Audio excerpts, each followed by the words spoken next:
காய்ச்சல், சளி, இருமல் மற்றும் வலிப்பு நோய் சார்ந்த குறைபாடுகளை நீக்கக்கூடிய ஒரு அற்புதமான கசாயமாக விளங்கக்கூடியதுதான்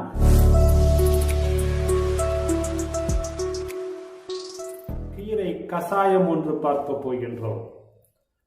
ஒன்றுக்கு மேற்பட்ட கீரைகளை கொண்டு செய்யக்கூடிய கலவை கீரை கசாயம். ஏனென்றால் 2 கீரைகளை, ஒன்றுக்கு மேற்பட்ட கீரைகளை நாம் சேர்க்கும் பொழுது ஒவ்வொரு கீரையும் பல மருத்துவ குணங்களை கொண்டதாக இருக்கின்ற காரணத்தினால் 2 கீரைகளை சேர்த்து நம் கசாயம் செய்யும் பொழுது நாம் எதிர்பார்க்காத நல்ல பலனை அடைய முடியுங்கிற காரணத்தினால ஒன்றுக்கு மேற்பட்ட கீரைகளை கொண்டு கசாயம் செய்யக்கூடிய முறையை நாம் இன்று பார்க்க போகின்றோம்.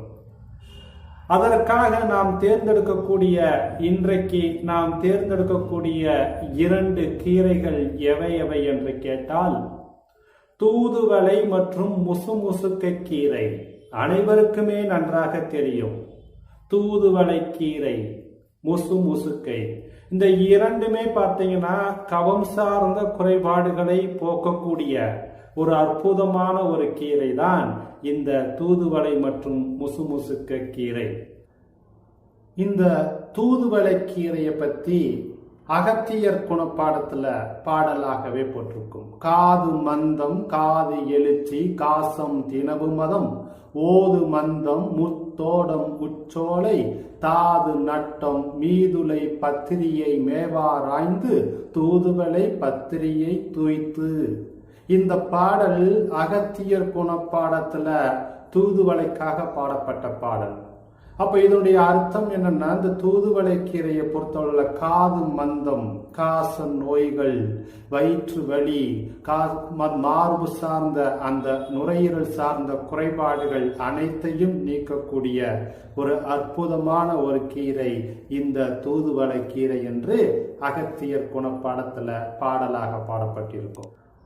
இதே முசுமுசுக்கைக்கு அகத்தியர் குணப்பாடத்துல பாடல் உண்டு. இருமல் ஈழை இறைப்பு புகைச்சல் மறுவுகின்ற நீர்த்தோடம் மாறும் திருவுடைய மானே முசுமுசுக்கை மாமூலி இவ்விளையை தானே உண்பார்க்குத்தான்.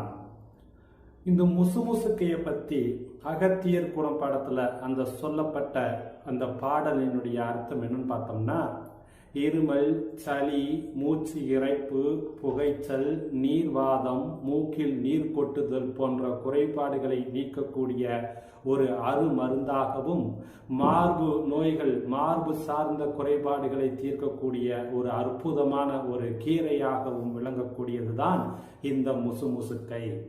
இவ்வளவு ஆற்றல் நிறைந்த இந்த தூதுவளை கீரை மற்றும் முசுமுசுக்கையை வைத்து இன்றைக்கு நாம் ஒரு கசாயம் செய்ய போகின்றோம். அந்த கசாயத்திற்கு என்ன பெயர் என்று கேட்டால், தூதுவளை கீரை முசுமுசுக்கை அதிமதுர கசாயம். தூதுவளை முசுமுசுக்கை அதிமதுர கசாயம்.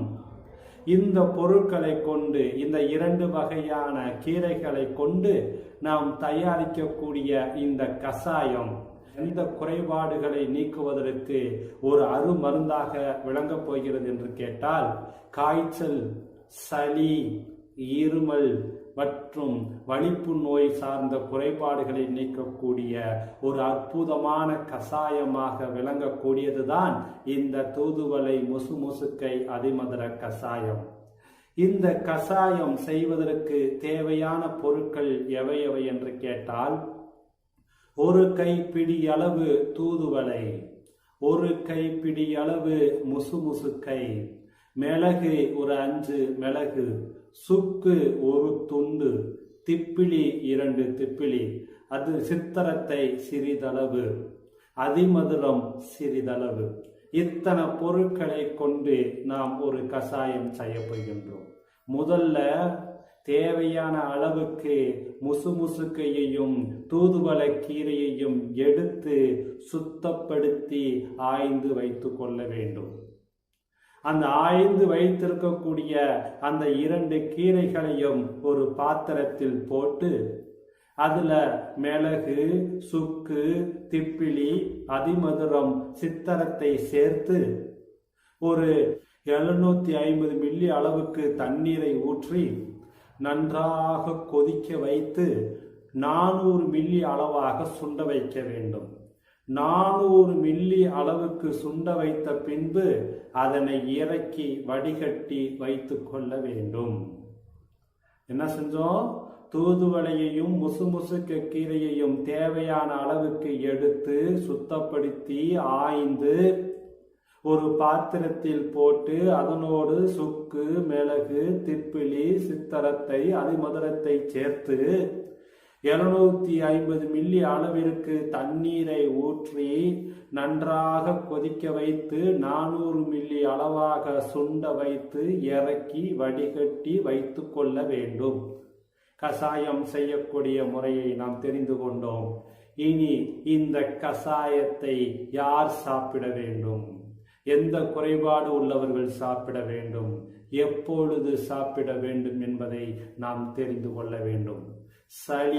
சளியினால் துன்பப்பட்டு கொண்டிருக்கும் பொழுதும், இருமலினால் துன்பப்பட்டு கொண்டிருப்பவர்களும், காய்ச்சலினால் துன்பப்பட்டு கொண்டு இருப்பவர்கள், அப்ப யார் ஒருவர் சளி, இருமல், காய்ச்சலினால் துன்பப்பட்டு கொண்டிருக்கிறார்களோ அந்த நேரத்துல இந்த தூதுவளை, முசுமுசுக்கை, அதிமதுர கசாயத்தை எடுத்து சளி, இருமல், காய்ச்சலினால் துன்பப்பட்டு கொண்டு இருப்பவர்கள் அந்த நேரத்துல இந்த கசாயத்தை தயார் செய்து 50 மில்லி அளவு, அதாவது 3 மணி நேரத்திற்கு ஒரு தடவை 50 மில்லி அளவிற்கு இந்த கசாயத்தை தொடர்ந்து குடித்து கொண்டு வந்தால் எப்பேற்பட்ட சளியும், எப்பேற்பட்ட இருமலும், எப்பேற்பட்ட காய்ச்சலும் உடனடியாக அதிலிருந்து குணமாக ஆரம்பிக்கும்.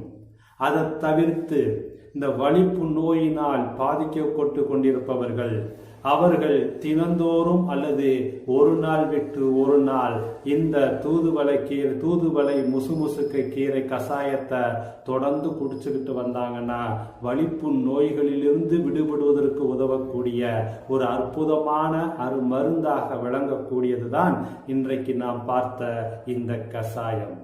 இவ்வளவு ஆற்றல் நிறைந்த, மருத்துவ குணம் நிறைந்த இந்த கலவைக்கீரை கசாயத்தை நாம் பயன்படுத்தி இந்த சளி, இருமல், காய்ச்சல், வலிப்பு நோயினால் துன்பப்பட்டு கொண்டு இருப்பவர்கள் இந்த கசாயத்தை பயன்படுத்தி பலனை உணர்ந்து மற்றவர்களுக்கும் இதனை தெரியப்படுத்த வேண்டும்.